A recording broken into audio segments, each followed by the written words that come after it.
Assalamualaikum warahmatullahi wabarakatuh. Kembali lagi dengan saya Vivinita Arfianti.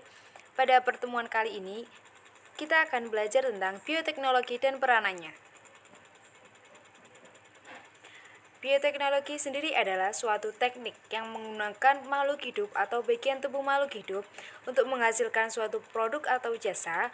Ilmu-ilmu pendukung dalam bioteknologi meliputi mikrobiologi, biokimia, genetika, biosel, dan enzimologi. Nah, perkembangan bioteknologi ini terbagi menjadi 3 tahap. Tahap yang pertama yakni pada abad 19, bioteknologi dimulai dari perkembangan ilmu pertanian dan fermentasi saja. Kemudian pada abad 20, terjadinya penambahan pengenalan dan penerapan teknologi rekombinasi DNA. Kemudian pada abad 21, adanya identifikasi genom manusia, tanaman, mikroba yang memiliki dampak signifikan bagi kehidupan manusia. Nah, contoh bioteknologi yang pertama yakni di bidang panganan. Ada tempe. Nah, tempe sendiri merupakan makanan yang terbuat dari kedelai yang telah dimasak, kemudian dicampuri dengan jamur Rhizopus oligosporus, yang kemudian jamur ini akan tumbuh dan benang-benang hifa berwarna putih. Hifa-hifa inilah nantinya membentuk tempe tersebut dan akan mengikat kedelai menjadi satu. Jamur yang berperan ini akan mengubah protein kacang kedelai yang sukar dicerna oleh tubuh menjadi protein yang mudah dicerna oleh tubuh. Contoh bioteknologi di bidang pangan selanjutnya yakni roti. Nah, roti ini dibuat dengan bahan dasar tepung, terigu yang kemudian dicampur dengan mikroorganisme Saccharomyces cerevisiae.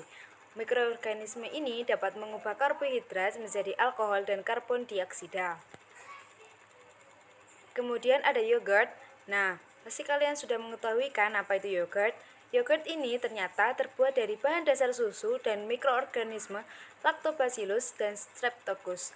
Nah, bakteri ini mampu memfermentasi susu menjadi asam laktat, yang nantinya yogurt dapat memberikan efek pengobatan bagi penderita lambung dan usus rusak.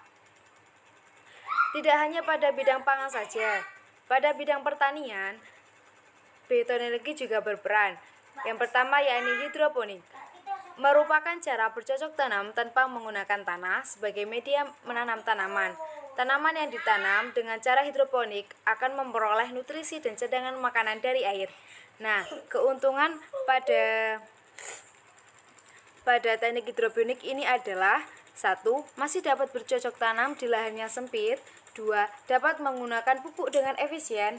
Kemudian yang ketiga, hama dan penyakit tanaman dapat dihindari. 4.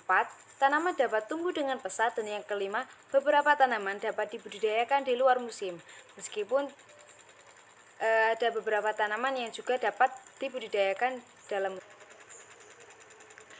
Pada teknik hidroponik ini dapat digunakan dengan media air dan media pasir. Pada media pasir bisa berupa arang, gambut, kemudian ada juga sabut kelapa dan batu-batuan. Kemudian teknik yang kedua yakni aeroponik, merupakan cara bercocok tanam yang merupakan modifikasi dari hidroponik. Pada cara ini, tanaman tidak menggunakan media sama sekali. Akar tanaman dibiarkan tergantung dalam suatu wadah yang dijaga kelembapannya. Keuntungan pada media ini yakni yang pertama, akar yang tergantung lebih banyak menyerap oksigen. Kemudian, tidak ada air yang hilang karena teknik penguapan.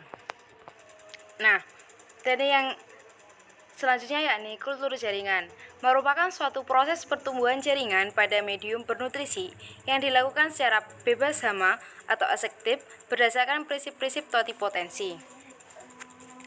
Totipotensi sendiri adalah kemampuan setiap sel untuk berkembang menjadi suatu individu yang lengkap melalui proses regenerasi. Nah, keuntungan pada kultur jaringan ini yakni yang pertama, dapat menghasilkan tanaman baru dalam jumlah yang banyak dan dalam kurun waktu yang cepat. Kemudian, tanaman baru bebas virus dalam jumlah yang besar. Kemudian yang ketiga yakni upaya konservasi tumbuhan langka. Selanjutnya pada bidang peternakan, Bioteknologi dalam bidang peternakan dapat dimanfaatkan untuk mengembangkan produk-produk peternakan seperti vaksin dan antibodi, serta rekayasa DNA merupakan sistem manipulasi makhluk hidup untuk menjadi makhluk hidup yang diinginkan. Di bidang kedokteran ada pembuatan antibodi monoklonal. Antibodi monoklonal adalah antibodi yang diperoleh dari satu sumber tunggal, kemudian ada pembuatan vaksin, kemudian ada pembuatan antibiotik, dan yang terakhir yakni pembuatan hormon. Demikian apa yang dapat saya paparkan hari ini. Apabila ada kesalahan mohon maaf, dan apabila ada pertanyaan bisa menghubungi saya di Facebook, email, ataupun Instagram. Billahi taufiq wal hidayah. Assalamualaikum warahmatullahi wabarakatuh. Salam lestari, salam konservasi.